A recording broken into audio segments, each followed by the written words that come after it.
I was at the prime of my life. I had just picked up my baby girl from my soon-to-be ex-wife. I had her Pampers and bottles. I even brought her some brand new shoes. Oh, she was the most beautiful baby I've ever seen in my life. I loved her so much, even more than I ever loved my wife. She was my first child, would always be my one and only. I knew when she was born that I would never again be lonely. I know most parents must feel the same way I do.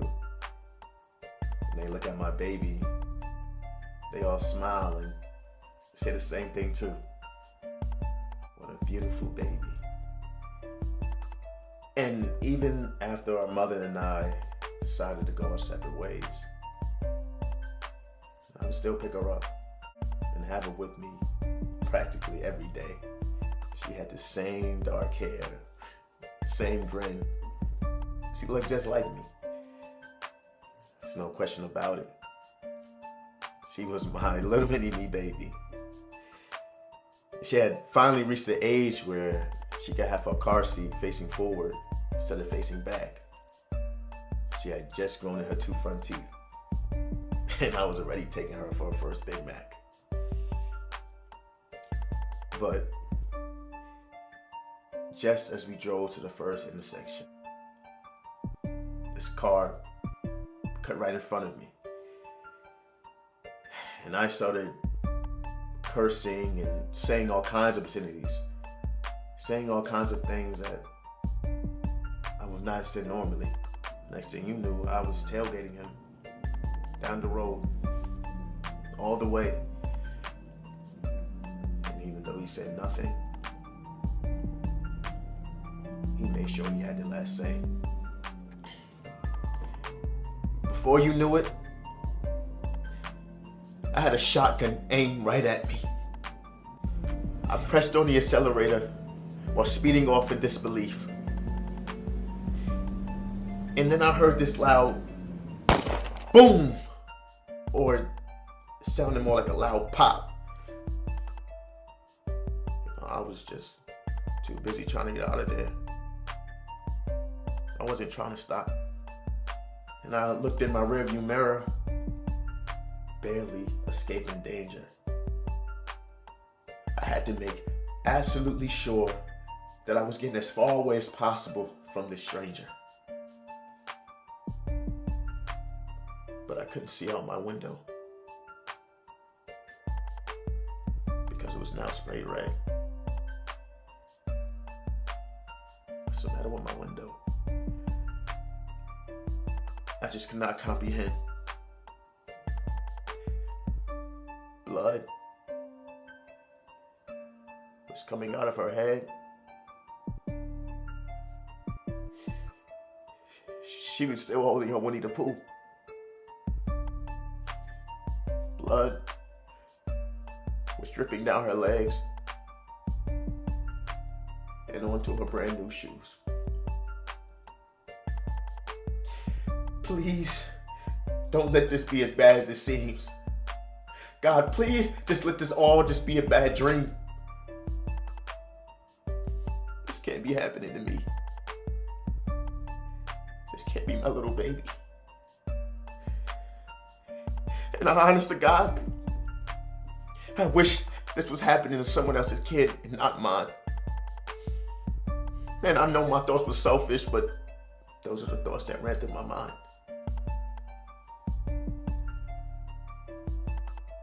It's unbelievable to me how much blood was pouring out of her little body. But I still continue to search for a heartbeat. Now, blaming myself and wishing it was me. Blood was coming out of her ears and out through her nose, where had once been her forehead was a flesh exposed hole. I held her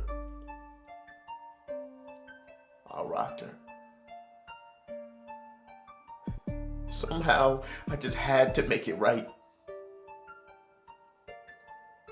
Dear sweet Jesus, please don't take my little angel from me tonight.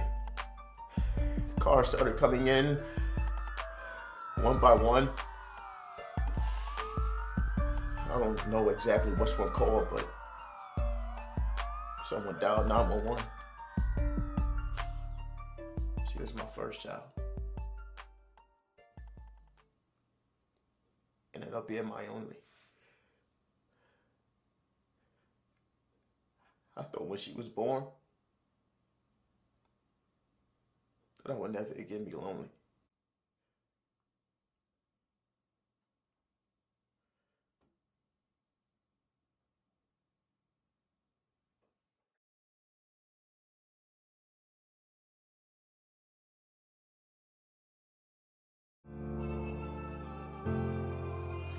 It's that time of year again, and I'm finna get in shape.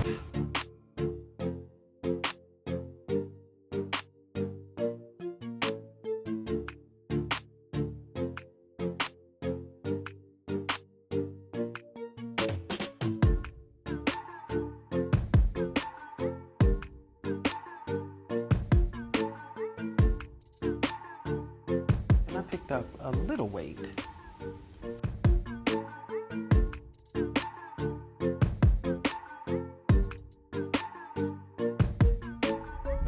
But nothing gets me back in shape like a good old-fashioned breakup. Every time she comes, she's treated like a princess. You know why?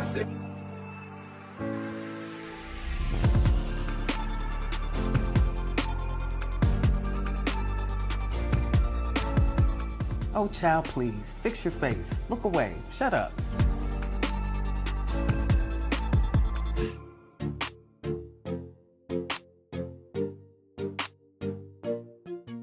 Don't look at me like that. It was bound to happen anyways.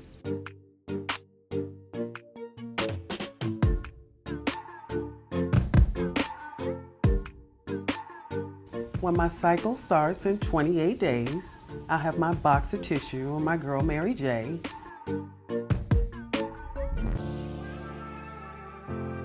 Because no one understands me and my emotions like the queen of hip hop and soul.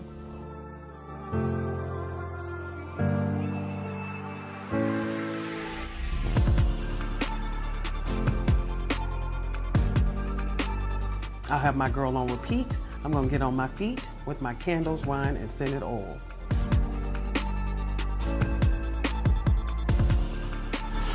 Breakups, they are so hard to do. But with that sheds 15 pounds, ladies, it's worth every drop of that boo-hoo-hoo. And it's the remedy to going boy crazy.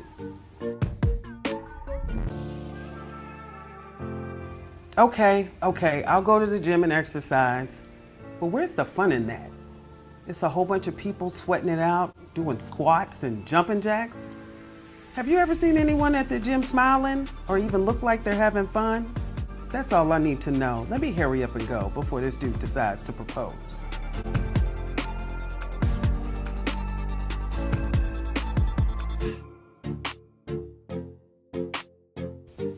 Why do you think J-Lo looks so good? That girl knows how to stay in shape. That's because she's mastered the art of pain and heartbreak. I'll watch a whole bunch of shows about cheaters. That'll get me in the mood. That guy won't see it coming, and I'll soon be over him and craving food. If you don't believe me, try it for yourself or your money back guaranteed. Don't take my word for it or anyone else. Only serious inquiries, please. Adele, you are my idol. I need to get married so I can get divorced. I'll lose a bit of weight, the problem will be solved, and my figure will be restored. Post a whole bunch of pictures of you and your man, hashtag relationship goals. I'll post them on Facebook and Instagram and get all stressed out and presto.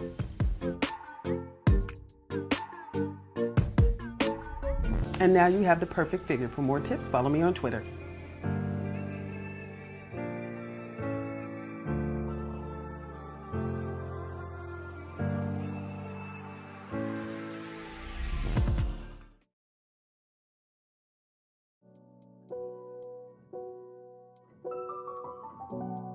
Can I be honest?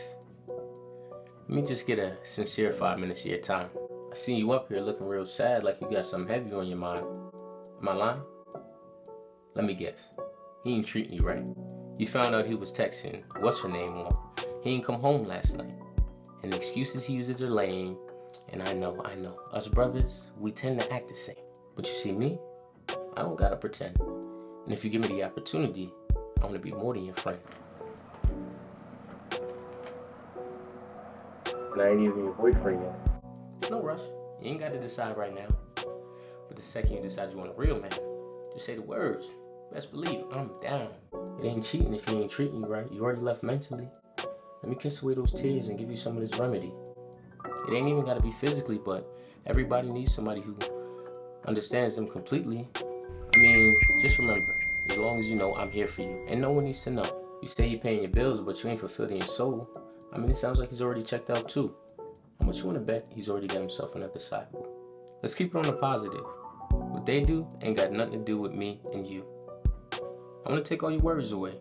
Your only worry with me would be picking out your bridesmaids on our wedding day.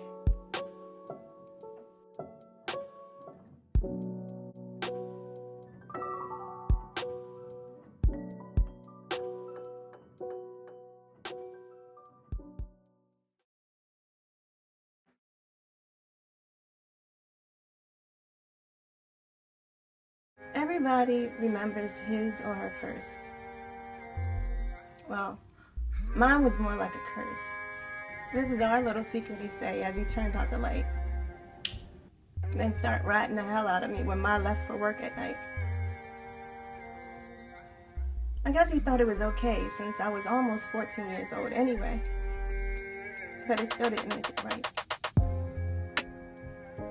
He went from once to twice, then to almost every night. But this time I was now a teenager, and my stepdad and taught me all kinds of sexual favors, from how to lick his dick, to which hole he liked his dick, to should I be on my knees, to any way I could please. He'd often tell me, if you really love your mama, you should do what I say. Because she loves me, you should love me the same way. It'll break her heart if she knew about us. And you don't really want to see your mama with her heart crushed. You can't quit now what you done started. You just as guilty as I am. So girl, quit acting retarded. Well, one day I told him, if he really wanted to go, he'd have to start taking me to a hotel. And I'd be worth every buck. But this time, I had a plan. Oh, that man. That man. Oh, how I hated that man. I hated that man for what he kept doing. I hated my mom for not knowing. I hated myself for not having the nerve to tell. I hated my life. I guess I was going to hell.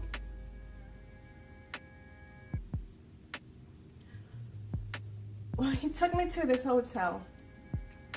Out of the way, past the state line. I told him to get the shower ready, and I'd join him in no time. And he laid there in the shower, and I got on top. I'm so hard, he was begging me to stop. He didn't know that this was going to be the last of his life. And just as he was about to come, I pulled out a knife. He tried to escape death, then finally the bastard croaked, and as he grasped for his last breath, I slashed him across his throat. I just looked at him. His sex was still inside me. But this time, I finally felt peace. Then I raised that knife up again and again for every time he let himself in. For every time he told me not to tell. For every time he sentenced my soul further into hell.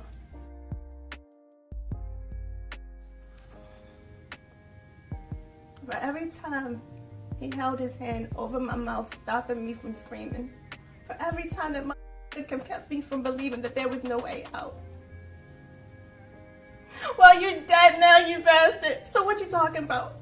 for every pain that I felt, for every guilt that dwelled in me, for every time you came inside my room, and for every time you came inside of me, for stealing away my youth, for not telling my mama the truth. I hate you. You bastard. You rot in hell. Remember, this is our little secret. One you must never tell.